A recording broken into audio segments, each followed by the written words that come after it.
WHO has been assessing this outbreak around the clock, and we're deeply concerned both by the alarming levels of spread and severity and by the alarming levels of inaction. We have therefore made the assessment that COVID-19 can be characterized as a pandemic. Pandemic is not a word to use lightly or carelessly. It's a word that, if misused, can cause unreasonable fear or unjustified acceptance that the fight is over, leading to unnecessary suffering and death. We have never before seen a pandemic sparked by a coronavirus. This is the first pandemic caused by a coronavirus. And we have never before seen a pandemic that can be controlled at the same time. WHO has been in full response mode since we were notified of the first cases, and we have called every day for countries to take urgent and aggressive action. We have rung the alarm bell loud and clear. Breaking news tonight, the coronavirus forcing millions more Americans into virtual lockdown. Over 75 million people in New York, California, Illinois, and Connecticut ordered to stay at home. The U.S. borders to Mexico and Canada set to close to non-essential travel. A spring break crackdown. Florida communities closing beaches. In Europe, the crisis growing inside the ICU in Italy, the country's deadliest day. Fear on the front lines. ER doctors saying we are on the verge of a medical disaster. Healthcare workers' lives at risk. There's a lot of anxiety. There's a lot of fear. There's a lot of, wondering if you're risking your life by going to work. Critical shortages of life-saving equipment. New developments on that $1 trillion relief plan. How soon Congress could approve those checks for you. The staggering rise in unemployment. People out of work lining up for free meals. The healthcare crush, vital treatments delayed. Our correspondent battling cancer, feeling the impact firsthand. The surge in students learning from home. Over 50 million taking lessons online. But what about the kids without internet access? And does the coronavirus present a bigger risk to pregnant women? This is NBC Nightly News with Lester Holt. Hello, my name is Brandon Lilly. I'm a commissioner with Maryland Commission on Disabilities. I'm a customer service worker at Giant Food. Also receive support from DDA in Maryland.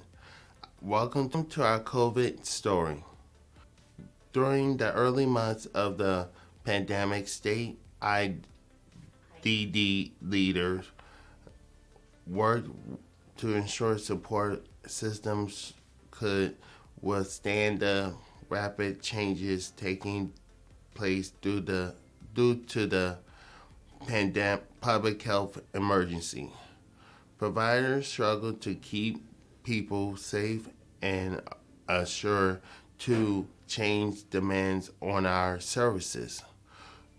Direct support professionals, but bravery continue to work to provide support even during the most uncertain times.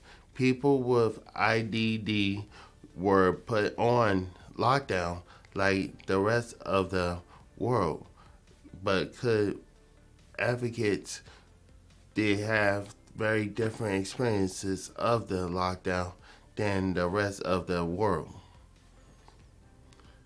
Essential services change, sometimes support stop. Social networks, which are also important to many, not only for mental health, but also safety became isolated. Some people with IDD experience additional trauma related to solutions with their past. However, as a community, we rose above. Our COVID-19 story is a tribute to all people all people in the IDD community who found hope during this time. This is their story and our story. Our first story takes us to South Dakota to meet Derek Smith. He's support system and the IDD director, Jory Yu Ni. Derek is living the dream in South Dakota. Derek moved into a home of his own a few years ago. His home has a hot tub and a man cave. You could invite me anytime, Derek. Derek is a Special Olympian, business owner, and involved in his church. He receives support services and spent a lot of time with his family and friends. Derek had worked hard to make a life he was proud of. Then came March and his whole life changed. Let's talk to Derek and his mom about how shocking it was to have his world turned upside down, and how he used technology and tools to learn from IDD. Leaders in South Dakota put it back together. The real story of teamwork making the dream work.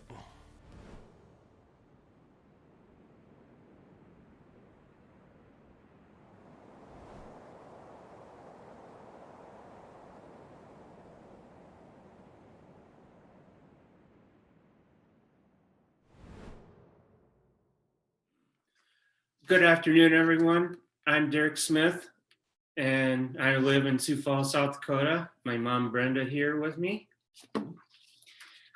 So as you can see, this is my Smith family. Mm-hmm. This is a little more about me. This is a wide range about me. Yes, there's a lot of activities that you're involved in. Could you mention a few?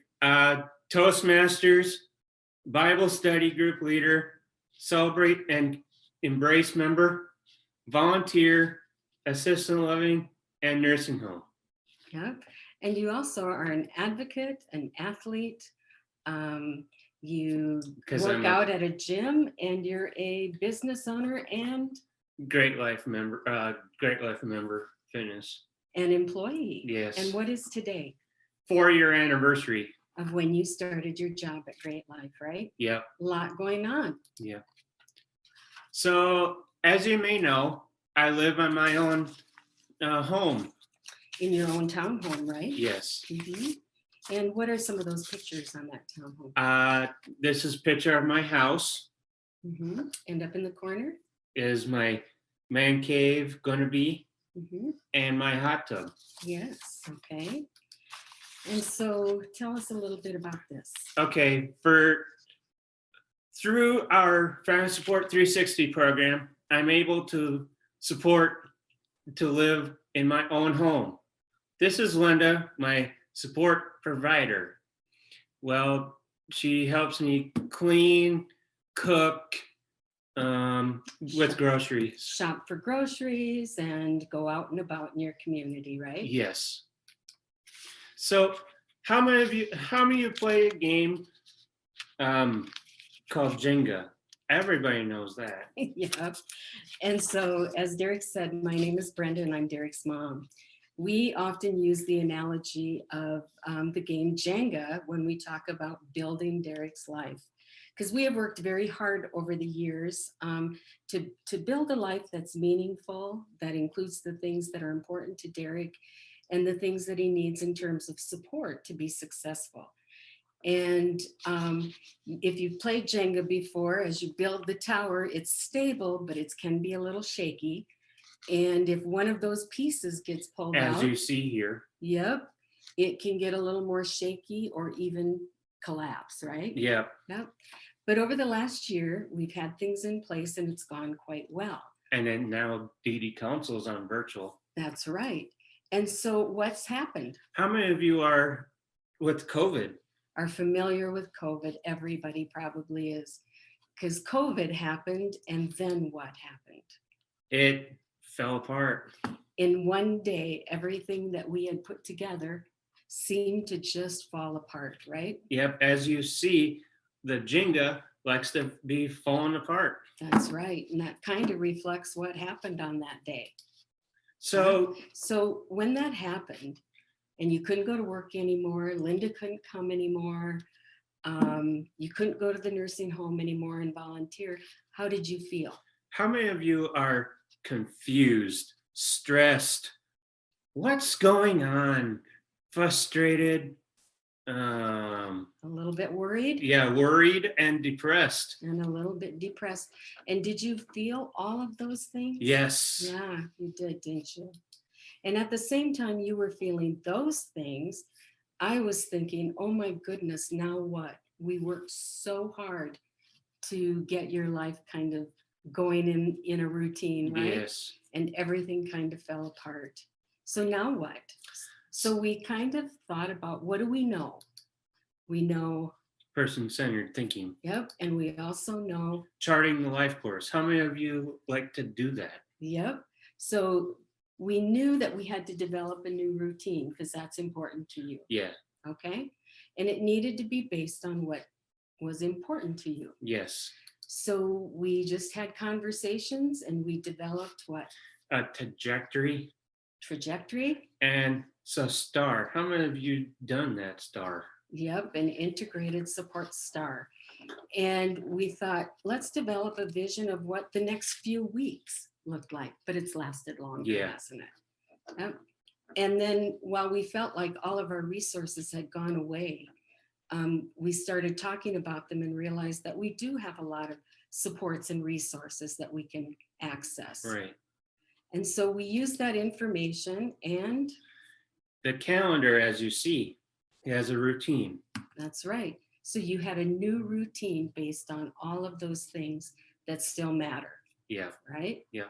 And you follow this calendar, don't you? Yeah. Mhm. So one of the things you learned was that you could still have, A remote support. yep, through family support, you were able to continue to work with, Linda Powell. yep, through remote support, right? Yes. And so what were some of the things you guys were able to come up with? Connecting families and friends. So you just use technology, right? Yes. To be able to stay connected to your family And friends. and friends. It's Uh, important to you. Yes. So I do lead a Bible study group online. Every Monday, right? Yes, every Monday morning. You used to meet in person, but since that wasn't possible, We do it virtually now. yep, and Linda's able to Do provide support. some of the supports to help you do that, Yeah. accomplish that. How many of you like to hear of Dr. Karen Harvey? Yep. And so what happens every single what? Monday, we talk about what Dr. Karen Harvey. Yep. And we do it on Facebook Live, right? Yes. Because we feel if you're experiencing some of that stress, don't know what to do, kind There's of feel videos. afraid. There's videos for you to can see. Yep. So you do it on Facebook Live and share it with people. And then I put it on YouTube as well. Yep. So that you can help others Yes. cope through COVID Yeah. just like you are. Yeah. So I was going to try and volunteer at the assisted living, but it closed down. But we had to do the, as you see here, dry erase board with a message on it. And so we would take that over to the assisted living and you'd walk around the building so that you kept those relationships and connections up, right? Yeah. Mhm. And brought a little joy. Yes. So I host a book club and Linda helps me with that. We do read almost a lot of books, Yeah. but And how often do you meet? 2 times. 2 times a week via Zoom. You invited some friends Yeah. and have a book club. Yes. So you don't feel isolated. Or alone. Yeah. You get to connect with friends and have a good time. Right. So, as you see, this is a game called Bingo. Yeah. How many of you like to play a game called Bingo? Everybody likes to play bingo, right? Yes. And so Derek used to volunteer at the assisted living calling bingo. Since he couldn't do that anymore. Like I did at the Ver Brady in Mitchell at the time. Yes. And so since you couldn't call bingo in person, we decided you could do it online and invite a bunch of friends. Yep. It doesn't have to be perfect with themes. Doesn't have to be Yep. But sometimes you have themes, like this was a beach. theme. Yep. But it provides an opportunity to connect with friends and just have fun. Yeah. So every Wednesday, like tomorrow, for example, how many of you like to do a music party Yep. So you started a music party on Facebook, live? and one of your friends, Dan Kleberg, he plays the guitar and sings, and people can join in live from Aberdeen, South Dakota. and they can sing along, dance in their kitchen, or just listen. Or comment of where you're from and tell us what kind of songs Dan can play. Yep. And have requests, right? Yes. So there are lots of things that you can still do, but it takes a little bit of support, doesn't it? Yes. Through, Family support. yep. You still do the remote support. It's going to be all the time now. Yep. You still do, The she has started to be able to provide some in-home support, Yep. but we have to make sure that everybody's safe. Yes. And then you've visited with your doctor, Dr. Jason. Yes. yep, by telemedicine. Yep. And who else provides support to you? Family. Absolutely. And all of those things put together kind of make it possible to have life be as good as we can make it, right? Right. Okay. Yes. So with that, I want to thank Carrie for our taping of the video, and I thank them for watching. and thank you for watching, and hope you watch again. And please wear your mask, Keep your distance wash your hands, and stay safe, and healthy. bye everyone. Bye, everybody. We've been able to use a lot of Charting the Life course tools to redefine creative ways to support people to continue having really fulfilling lives during this uncertain time in the pandemic. We were fortunate because we were able to have our Appendix K approved through CMS, and so that allowed for different supports in different ways. And we were also able to leverage our executive order from our governor here in South Dakota, which really helped with creating new supports or different supports in new ways. We were able to leverage a lot of technology, increasing more virtual visits, telehealth visits, which has really ensured that people are having fulfilling lives even in a scary, uncertain time. So we're just starting some early review of lessons learned through the pandemic, and some of those things are continuing with virtual supports that we previously wouldn't have used to this extent. That includes telehealth and telemedicine, specifically counseling services, to help meet some of those behavioral support needs that normally we would have gone in for in-person visits. Telehealth is able to help to continue to meet that need in a new way.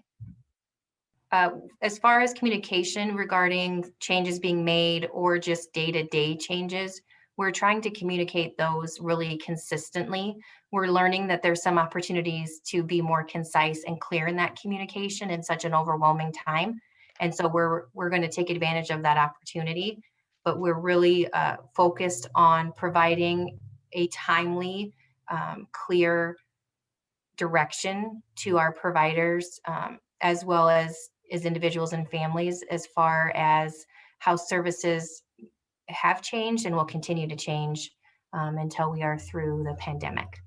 We are really working to be intentional with our communication with all stakeholders. We are doing that through brief check-ins on a weekly basis, as well as holding regular monthly meetings to ensure that that communication is very open and clear and consistent, as well as being two-way through the process. None of the supports and services could have continued through this time without the really exceptional work of all of our key partners and all of our frontline employees, direct support staff, service coordinators, case managers who have really helped to carry this work forward. And not to be forgotten, and certainly last but not least, is the great partnership and collaboration with people supported and their families through this time. There has been much flexibility and grace that maybe we hadn't leveraged in this way before.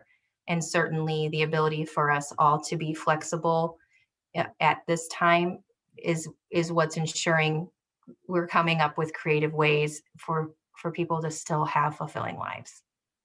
The state staff here in South Dakota are extremely committed to the work that we do every day. This has been a challenging time for everybody. That commitment has gone unwavered throughout all of this. I'm extremely proud of our team here in South Dakota and the work that they do every day, inside and out of the pandemic. Our next stories take us to Pennsylvania, where we meet William Brewer. William began painting in the summer of 2015 after a college student minoring in art began working with him. The art student handed over some art supplies and asked William that he was interested in. William now sells his paintings and crafts. He makes quilts, tote bags, pillows, and jewelry. His work has been featured in the Philadelphia Artisan Project art show at Philadelphia City Hall. Sales of his art help supplement the income he receives working as a power coach for self-advocates, united as one. He and other SAU 1 members travel through Pennsylvania to teach people with disabilities and their families to advocate for everyone's rights to have an everyday life. During the pandemic, William discovered the power of using online sales to boost his art business. With the support from Pennsylvania Office of Developmental Programs, William's services changed to meet his technology requirements and adapt that technology is assist someone with significant support needs. We will hear from William and the Director of IDD Services in Pennsylvania, Christian Ahrens, about finding opportunity even during the hardest times.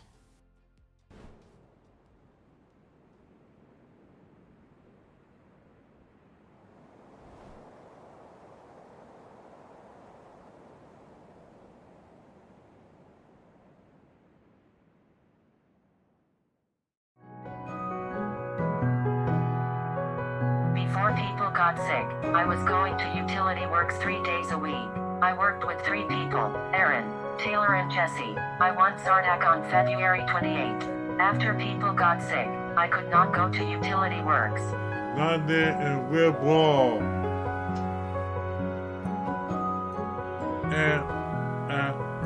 on this.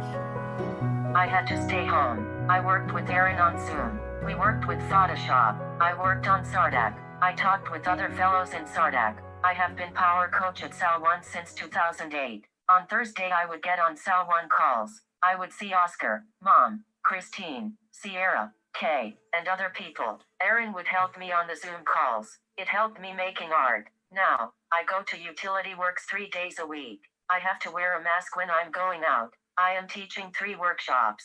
The workshops are recorded on Facebook Live and Zoom. It helped me planning it when I had to stay home. Mom, Dad, and Aaron helped me when I had to stay home. I learned how to do Zoom calls and screen share by myself. Photoshop was fun to do on the computer. I did this with Aaron. I draw on MS Paint by myself. Seeing people on SAU 1 calls helped. On June 23rd, I went back to Utility Works. I was so happy. I am painting and working on clay and firing in the kiln. September 9th, I started my workshops. I am teaching Nick, Alex, and Josh about art. I am excited to go to WADA and not wear a mask anymore.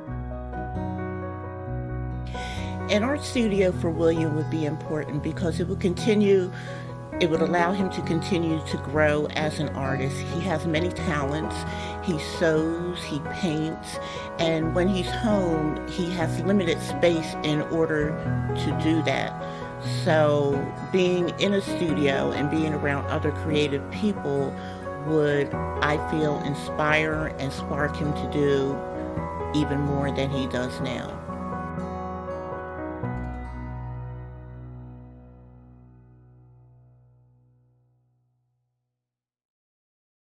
As we watched with horror the news coming out of the Life Care Center in Washington, listened to the epidemiologist as the pandemic unfolded in China and Europe, ODP, the Office of Developmental Programs here in Pennsylvania, began back in February to look at aggressive ways that we could protect people with intellectual disabilities and autism from COVID-19. So by March, we had added flexibilities through an emergency Appendix K into our waivers. One of those key areas, which I think you all heard in William's story, is that we added a number of services could be provided remotely. William is obviously someone who could benefit from those remotely provided services, and William took full advantage of that. I think watching William learning Photoshop, which you'll see in one of the video clips of William, really affirmed for me one of the approaches we took to remote, adding remote options for services. One of the things that we've said here in Pennsylvania is that not only do we want to make sure people are getting services remotely if that can meet their health and safety needs, if that can meet their social needs, but it also has to be aimed at skill building, at building skills for using the technology. One of the things that we've always been concerned about is this big technology gap for people with intellectual disabilities and autism.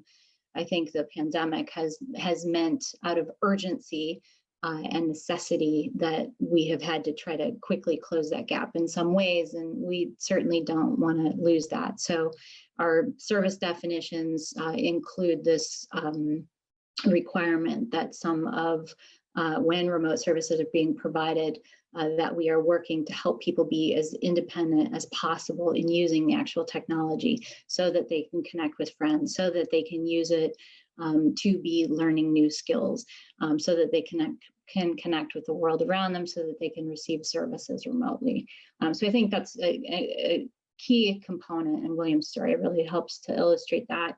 One of the things that I hope you've all gathered from his story, and you'll gather from the video, is that, as long as I've known William, he's been very comfortable with technology, cameras, smartphones, video equipment, and that served William very well during this pandemic. He was able to continue his art. He was able to build new skills as an artist through this. He was able, you heard him in his interview reference a number of friends. So some of those are self-advocates that are engaged in peer support work that is funded through our office. And it was really important to have that through a tough time. I had the opportunity to talk with William before this interview, and he shared how critical that was. You also could see, he's simply connecting with friends through technology. So just a really big part of our response, and something that we certainly intend to continue post-pandemic.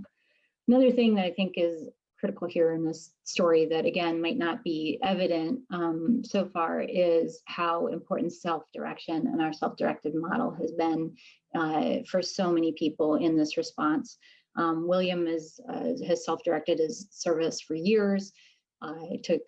Used a supports broker that helped in terms of planning for and coordinating some of the work he shared with his business.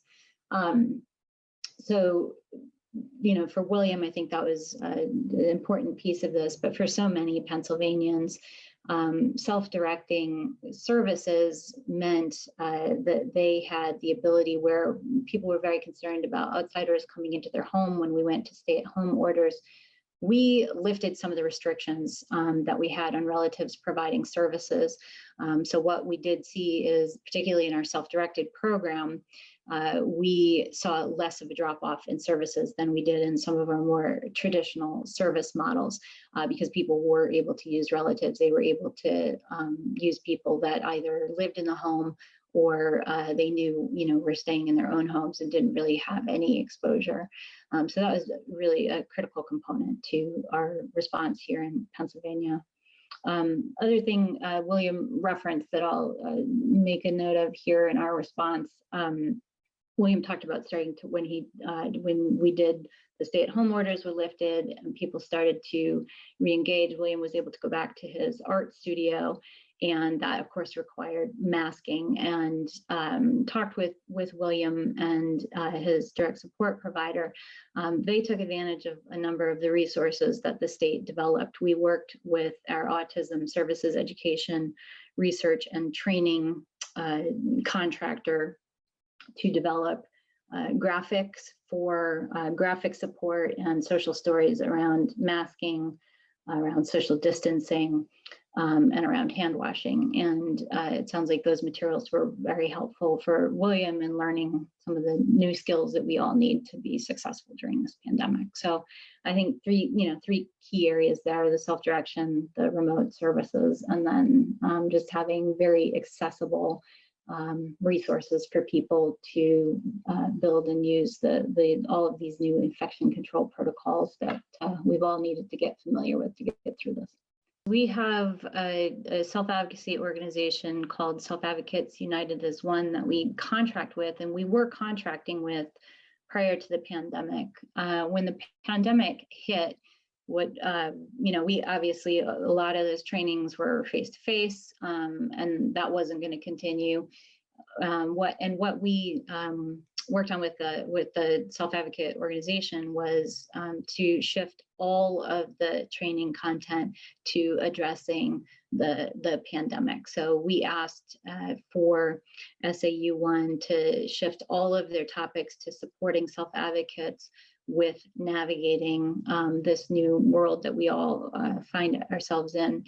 They were actually doing weekly calls, peer-to-peer calls, where they would talk through everything from, the new requirements, what social distancing means, just combating the isolation.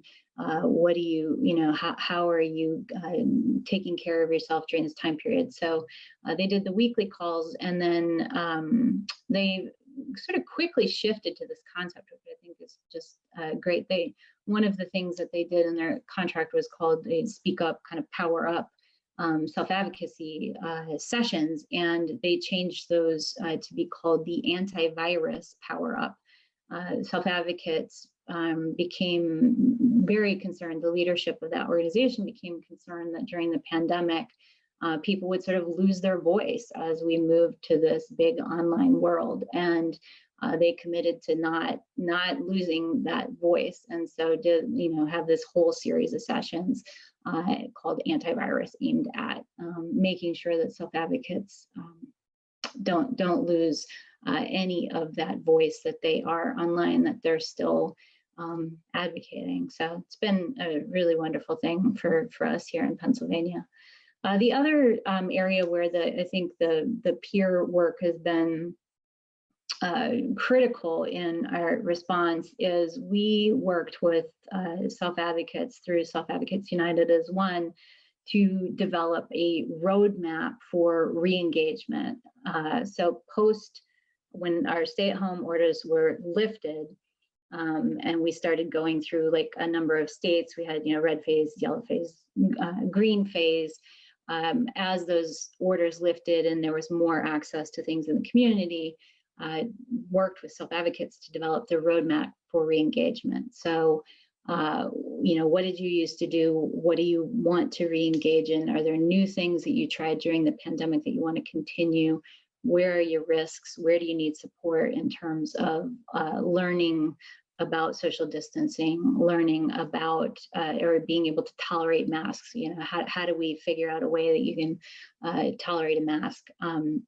So it really goes through very step-by-step, all kind of domains in people's lives. And that was the work of self-advocates on that was essential for the success of it. So we have a very nice roadmap tool designed by self-advocates for self-advocates.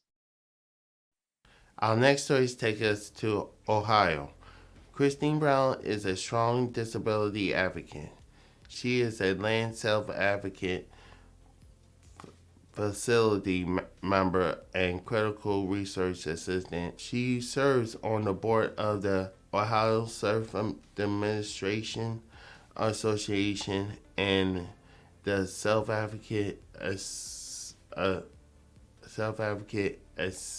Advisory Council of Franklin County Board of DD. Christine is laser focused on what's happening in services and policy for people with intellectual and developmental disabilities. In March, Christine found herself working from home like many people across the world. But she did not let that stop her from speaking up and speaking out about issues that matter to people with IDD. Christine partnered with her co-workers of Nice Organ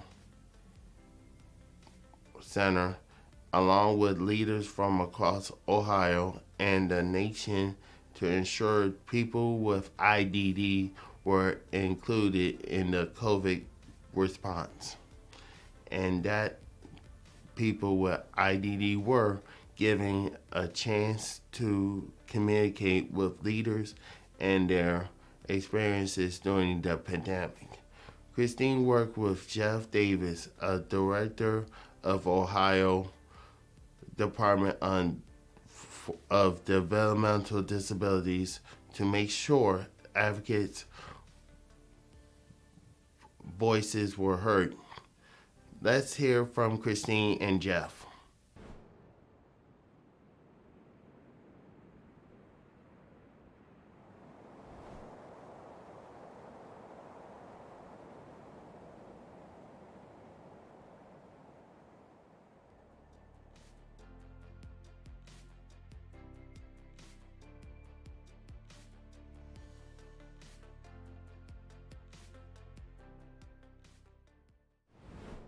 I was first the self-advocate trainee in 2016 to 2017 in LEND, which stands for Leadership, Education, and Neurodevelopmental Disabilities.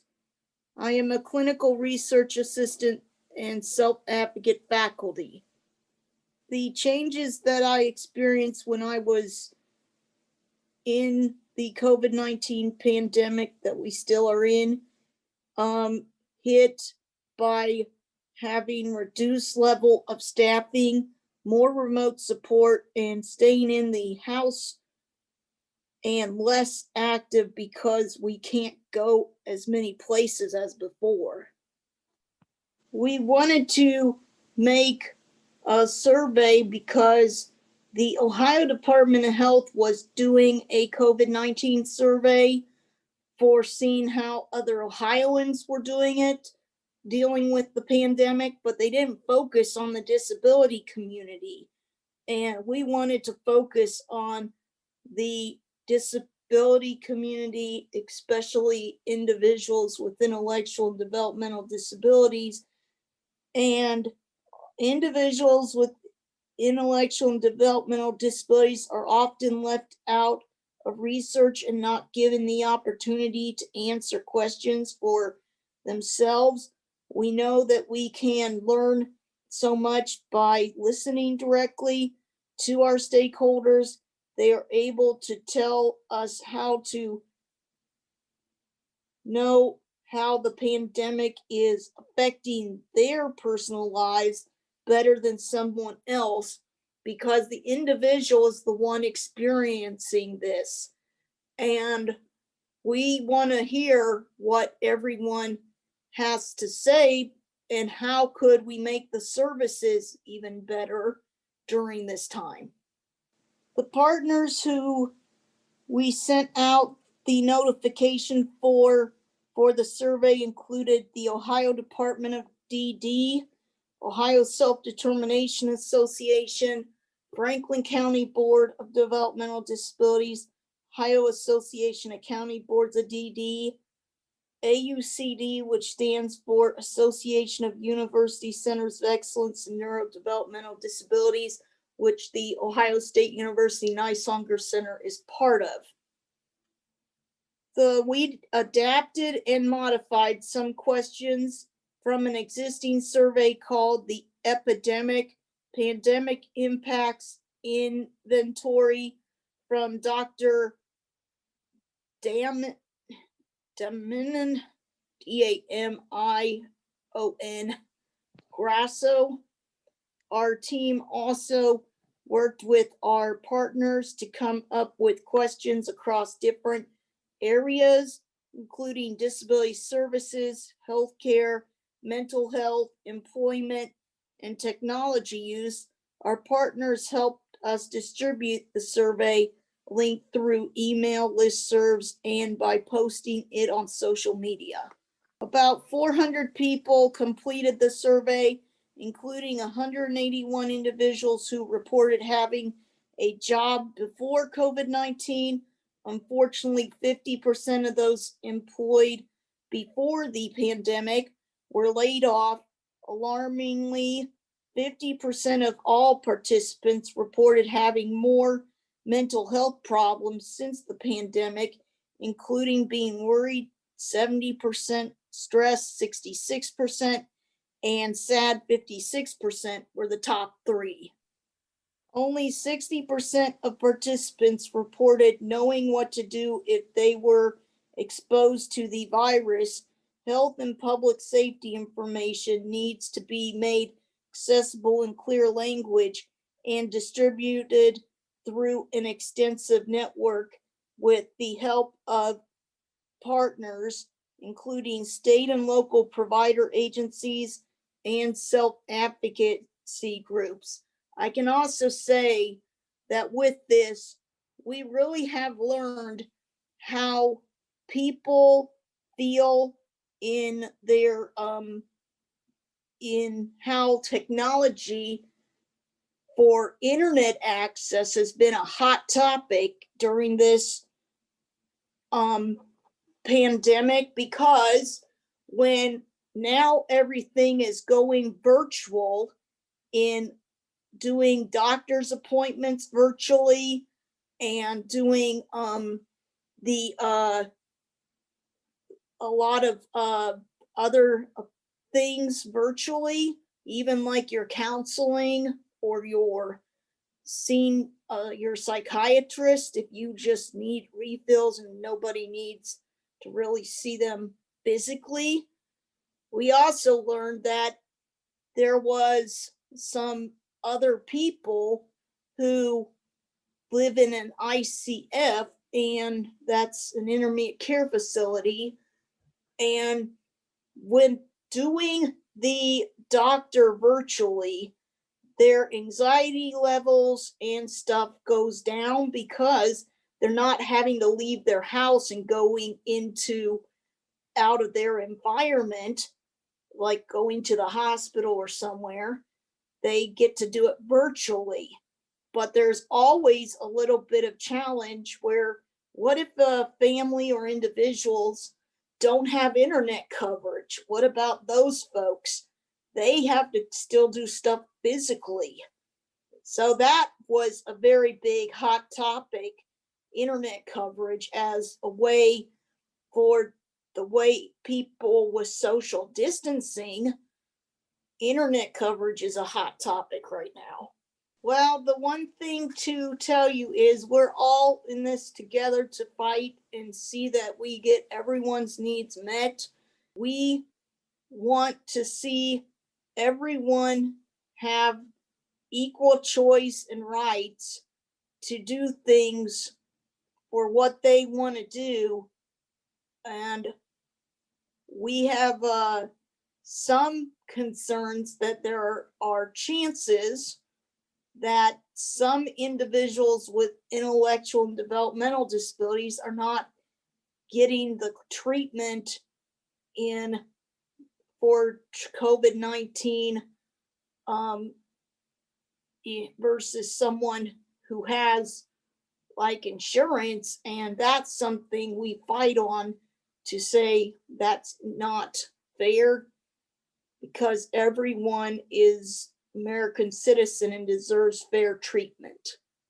So my assumption is our experience with COVID is similar to other states. It's been a journey in many ways, from a initial recognition and a sort of blanket stay at home, and people had to adjust that way, to one where people are more accustomed to living in a virus environment, but it brings with it its own challenges. And I think we're in that period now in Ohio, at least, where you can feel the exhaustion and the fatigue.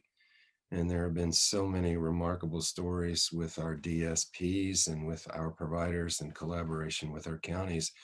And sort of that ramp up led people to the energy that accompanied a fight. And now, over a prolonged period of time, you can feel the effects of just that extended battle with a virus of the nature that we have. And so we are feeling that fatigue and that exhaustion, and you have to continue to find ways to nurture and support, you hope, and the relationships help, which we'll talk about. But we're in that stage where it is just a recognition that this is ongoing, and that you have to be diligent and you have to take advantage of all the strengths inherent in your system. And I want to say this up front. I'm sure everyone that listens to this has an advocate or advocates throughout their self-advocates, if we like, throughout their system that are just absolutely remarkable. And Christine Brown is one of those for us. She is absolutely tireless in her efforts on behalf of the individuals that we support. So that's a real advantage. And with that energy that Christine brings continually, sort of forces us to, hey, let's do this, let's do this. We have had a wonderful partnership with the Nice Honor Center. They're affiliated with Ohio State. As you said, but we've used them and worked with them, contracted with them in a number of different ways over the years. They were intimate with us on our efforts around remote supports and planning for the future. So we know them well, we're comfortable with them, and hopefully it's vice versa. We lean on one another. And I think that strength, has played itself out in this rather creative approach to talking to people during the virus and getting their experience. Obviously we will help where we can, and we've got talent in this department, and they were part of the effort in working with them and fashioning the questions and different things. But I don't by any stretch want to take the spotlight away from Christine and the Nice Honor Center, because they carried it out. And so what I would say, and I guess I don't know this, but it feels like it's a unique idea. And I think the personal nature, sort of that on the ground nature with Christine and her relationships with other self-advocates and also with the Nice Honor Center, allowed us to get a pretty good response to that survey. But it was just that I want to hear, from you. This is the way they did. Tell us how you're doing. Tell us how this virus environment, the virus and then the environment that virus has created. Tell us how you're feeling. Tell us how you're doing. And so I think there are some really good things coming out of that. And some of them are striking. The piece about employment, I think we had a sense, but we had a number of individuals that were competitively employed. I think we were down to about 50% that lost their work. Some are coming back. We're watching that very closely. That's a good thing, but that's a harsh impact, like it is throughout the entire community, our entire communities everywhere. And then also the number, and this probably reinforces what all of us intuitively know over time, the environment itself, the anxiety that accompanies, the virus and all the changes that happen result in mental health issues. We know this for everyone, but it is for obviously those that we support as well. So we are seeing more anxiety, more sadness or depression, a number of things. So we have to be particularly careful around that and see what we can do, again, to just keep our finger on the pulse to the best that we can with our partners, our providers. We have county boards, developmental disabilities in Ohio. So it's our responsibility to do what we can with what we know, and assist people as we move into the continued phases of this environment until we're out. We try. I would give us and certainly our communications individuals. Stephen is listening in. I mean, just an A+ for the amount of information that they put up so much early on. I think we revised something along the lines of 30 administrative rules. I mean, it was just constant, and then guidelines, and people ask for them. But it's simpler to do that, isn't it, in among professional partners in your system. It's harder sometimes to get at, to the individuals themselves for one reason or another. So I would just say, and if others have magic answers, I think you're always working at that. I think that was one of the reasons why we were so impressed by the survey effort, is it targeted that audience and went directly there. But we do, and just to answer, we try in a number of different ways, but I think you're always trying.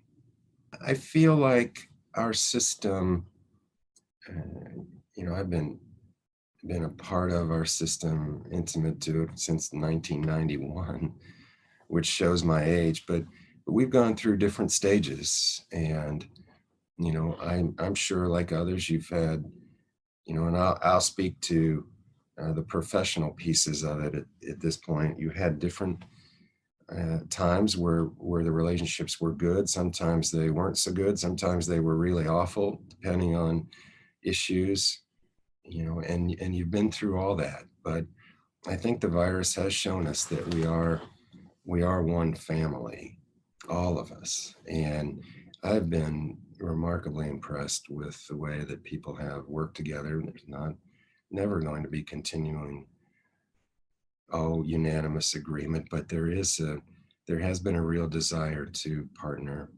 There's been a real desire to work together. I think here in Ohio that has shown itself. I couldn't be more appreciative for the relationships that have been built during this environment, the way that people have tried to help one another. The people have really bellied up to the I won't say to the bar, but they bellied up and worked at it. And it's been exceptionally hard in so many ways, but people have tried. And I'm hoping that is lasting, that, whatever remaining legs of the journey we have with this virus environment as we move our way out of it, I hope what sustains is the fact that we know we're better when everybody works together. I want to thank you, and all of the team at NASDS for, helping us put this story out there. I think it's not just a nice one because of the effort and the target, but the way that it turned out, we learned a lot. And so there's no reason that we won't do this again and again here in Ohio to see exactly, where people are, how they're feeling, and what kinds of things we need to do to adapt. So thank you very, very much. Our final step is to my home state, Maryland.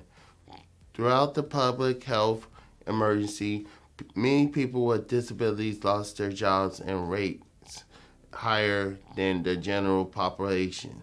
However, many people with disabilities continue to work as essential personnel even during the early days of the pandemic. In this segment, we will see interview conducted by former state superintendent of schools in Maryland and board chair of Kennedy Krieger, Dr. Nancy Mack. The interview was from in October of 2020, highlighting National Disability Employment Awareness Month and the work of people with IDD and their support staff throughout the pandemic. In this segment, we will meet Oscar Martinez, who is a customer service worker at Petco. Oscar returned to work in summer after several months of staying home due to the pandemic. We will meet Jonathan Summer, who works at Safeway. Jonathan is an essential worker and continue at his job even during the safety days of the pandemic. We will also meet Daree Day, who is a volunteer at a local nursing home. We will hear from a district support professionals, Joe Pastel, who will wrote the importance of IDD workforce during the pandemic. Then we will talk with state and provider leadership about their efforts to remote supports and their technology to support those with IDD who were essential personnel and help those who stopped working to get back to their jobs. Advocate and Maryland State employee Nicole LeBlanc will interview provider Stacy Harmon about how their partnership with Maryland Departmental Disability Administration gets stronger during this time. Let's travel to my home state, Maryland.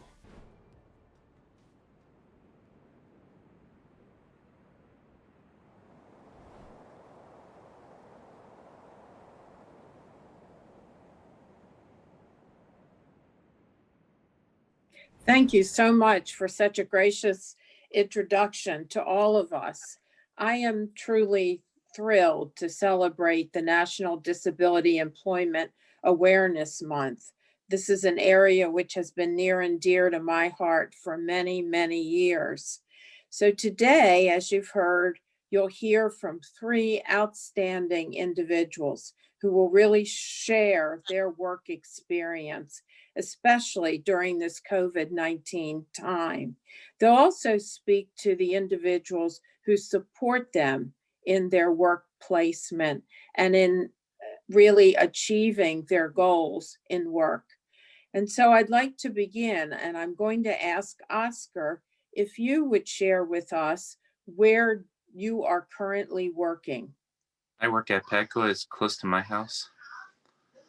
And I'm going to ask the same question of Jonathan. Where do you work? Hello?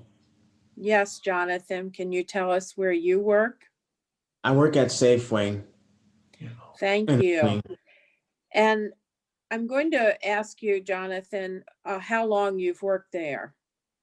I worked there for about 3 years. Okay, and Oscar, how long have you worked at Petco? How long I've been working at Petco? Last time I started there, and I started in January 2019, and this is my second time being at Petco. Great.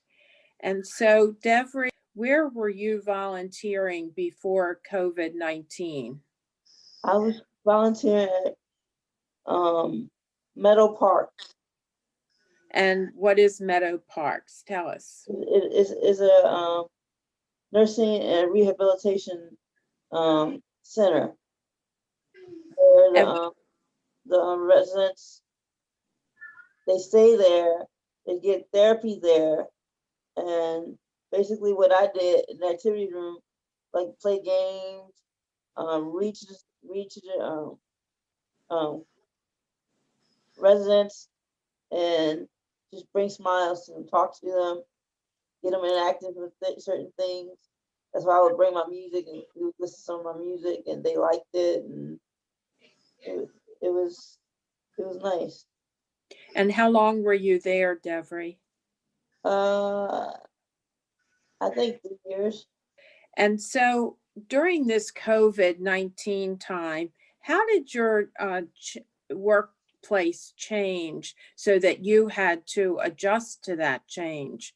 Oscar, tell us about Petco and any special considerations during this COVID-19 time. Because last time, and that was at the end of March, that's why the manager told me to stay home because because I needed to take my day off because of COVID-19. That's why I had to stay safe. Okay, and so have you returned at this point? I got returned in June 11. That's why I always put on my mask and my gloves. Good. Okay, and Jonathan, what about you at Safeway?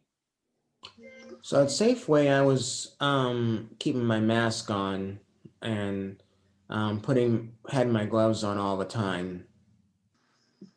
Let me ask you, how hard was it to adjust to the change you had to make when you found out about COVID-19? Was it difficult for you to make those changes? Yeah, make those changes. Like if my manager told me that I had to stay home again, that because I need to stay safe. So that was a change you had to make at one point in time. Yep. But now you're back.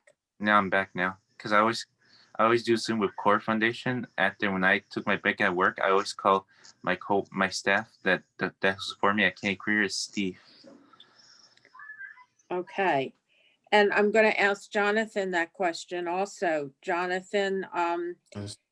did you feel there had to be a major change from your employment during the COVID-19 time? The major change would be wearing a mask and gloves because usually before COVID-19 started, I was not wearing a mask at all before COVID-19 started. Did you have to take any time off? Yes, I took some time off. 2 weeks. I took 2 weeks off. And then your employer wanted you to come back again? Yeah, they wanted me to come back again because they didn't have anybody else on duty to do carts. So I wanted to ask you about virtual supports. Are you participating in that? Virtual? Supports. Zoom. Yeah, Zoom. Yeah, Zoom. I'm participating in that. So you are participating. Yes. How helpful is that?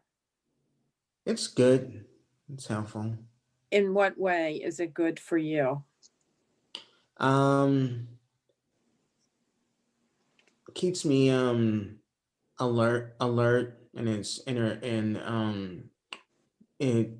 I meet more people who have been a part of this, been a part of my job coach. And Devry, I know that you're involved with Zoom because you talked with us about it. Is there anything else you'd like to say about that? It's been very insightful and helpful to me.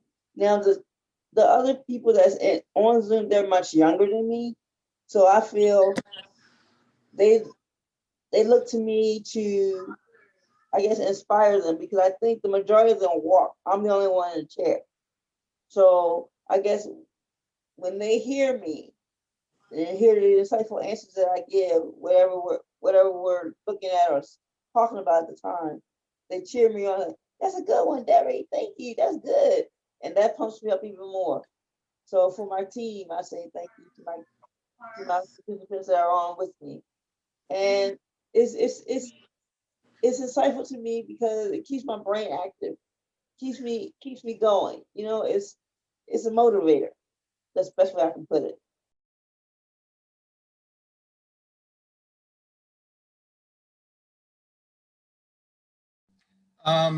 They're needed more than ever. This is one of the biggest outcomes that I've seen. Like the guys at the grocery store, they're working more hours than they used to. The other positive outcome I'm seeing is that, you know, like I said before, people are more comfortable with technology, which is, you know, where there's a lot of conversation about using adaptive technology, and that's going to be come another big thing in the future. And COVID-19 is the perfect time to learn it. Stacy, can you share what flexibilities under Appendix K your agency has used?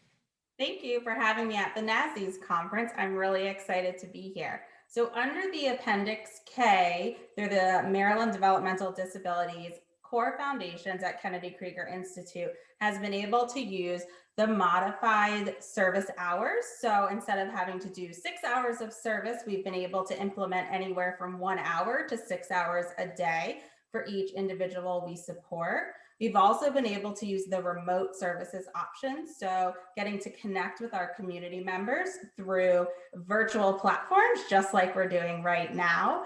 We've also been able to focus with flexibility on staffing, allowing the ratio flexibilities along with different ways of hiring, different ways to implement our training. So we are really thankful for the Appendix K and grateful to the Maryland Developmental Disabilities for all of their guidance during COVID-19 and providing supports and strategies to implement the Appendix K modifications. How has this supported the people your agency supports and their families?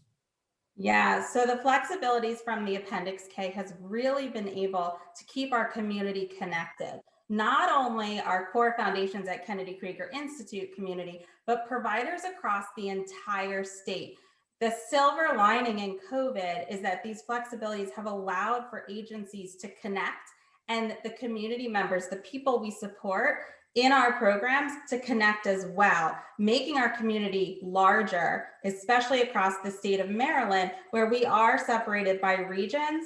During COVID, we've been able to connect all of our regions working collaboratively. Our families are extremely appreciative of the opportunity for virtual services and also the guidance on being able to re-enter our community that was provided from the Maryland Developmental Disabilities.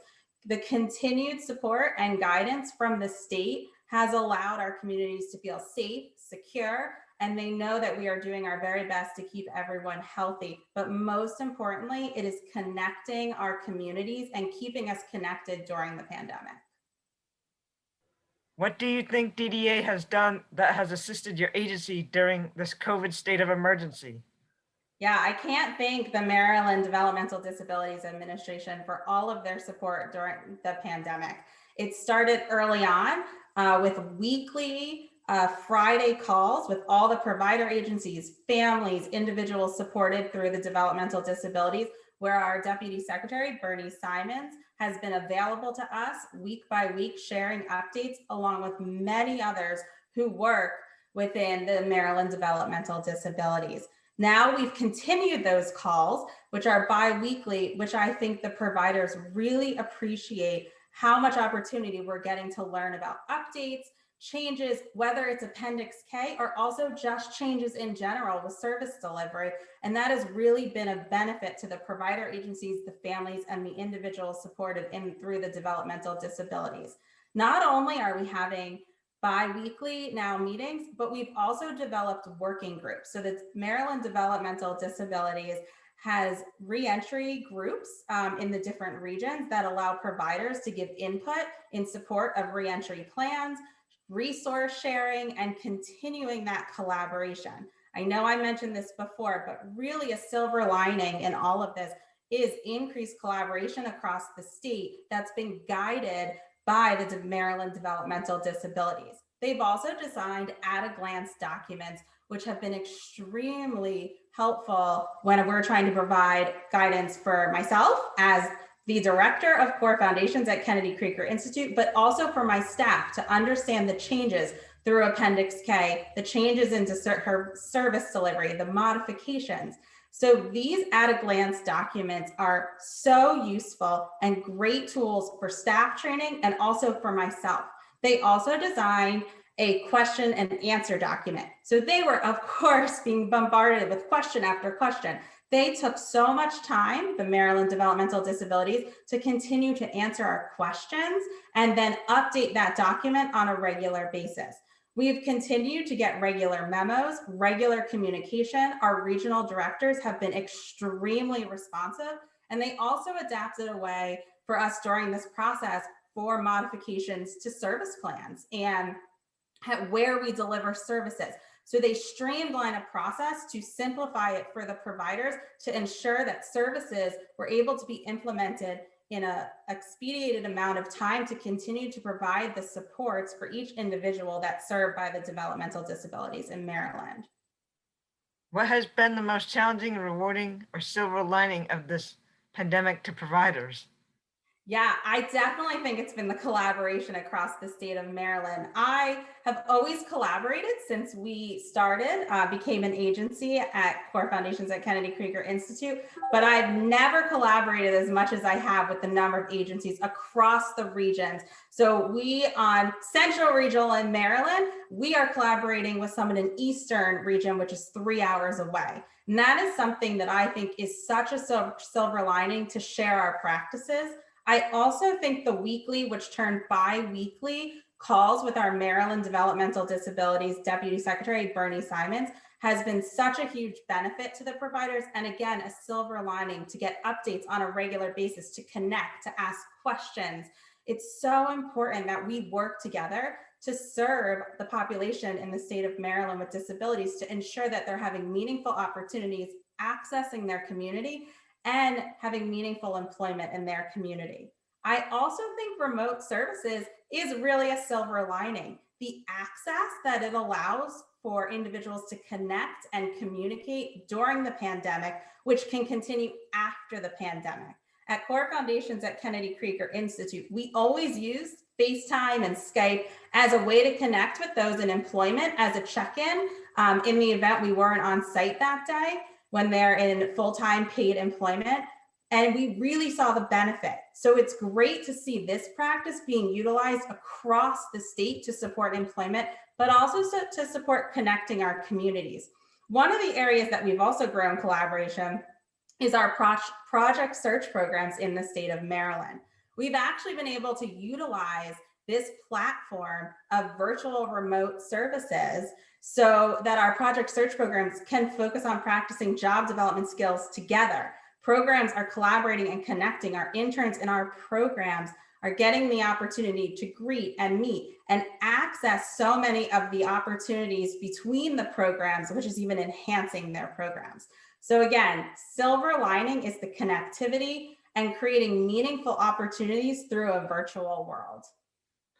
Thank you, Stacy, for your leadership and commitment and the great work you are doing. Thank you for having me. It was wonderful to speak with you, Nicole. See you in our next show. Absolutely. I can't wait. Bye. See you later. The past 7 months, the Maryland Developmental Disabilities Administration has ensured a two-way communication with our families, our advocates, our providers, and the community during this public health emergency. We've been conducting bi-weekly webcasts with up-to-the-minute information, created a dedicated COVID-19 webpage with information, tools, and resources for our providers, individuals, families. In addition, we've created an at-a-glance, one-page document as a quick reference so that people don't have to read through all of the Appendix K that we got approved by the Center for Medicare and Medicaid Services. And so we also have had webcasts for parents. And that has been led by a parent that basically is dealing with the critical information as related to COVID and our DDA supports that are available for them. We've been fortunate to partner with an epidemiologist from the Maryland Department of Health that has been providing information and resources to our stakeholders during our webcast and assisted us in strengthening our communication and relationship with the various local health departments in reference to outbreaks, testing, and resources for DDA providers. Our stakeholder community has been resilient, creative, and extremely involved with us during this difficult time. Together, we've learned to find ways that we can provide services that I think have been positive and will continue post-public health emergency. For an example, there has been a lot of feedback about how positive the remote virtual supports have been, the use of assistive technology, and in providing meaningful day services in the community instead of in a building. So on behalf of the DD administration, I want to take this opportunity to thank our state providers, our advocates, our families, our direct support professionals, and my DDA staff, and all the partners who have joined with us to provide a safe and effective support during this incredible time of stress. This has been like no other time in history.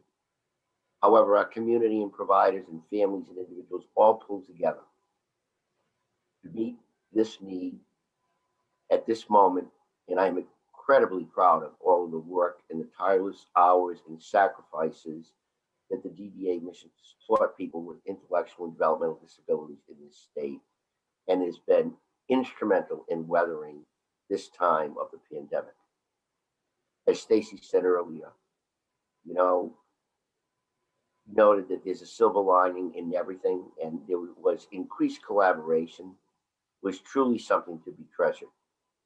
At DDA, we are and will forge ahead with deeper connections, a new understanding of our capabilities, and an eye towards all that is possible in our state. Thank you for the opportunity to share our COVID story with you.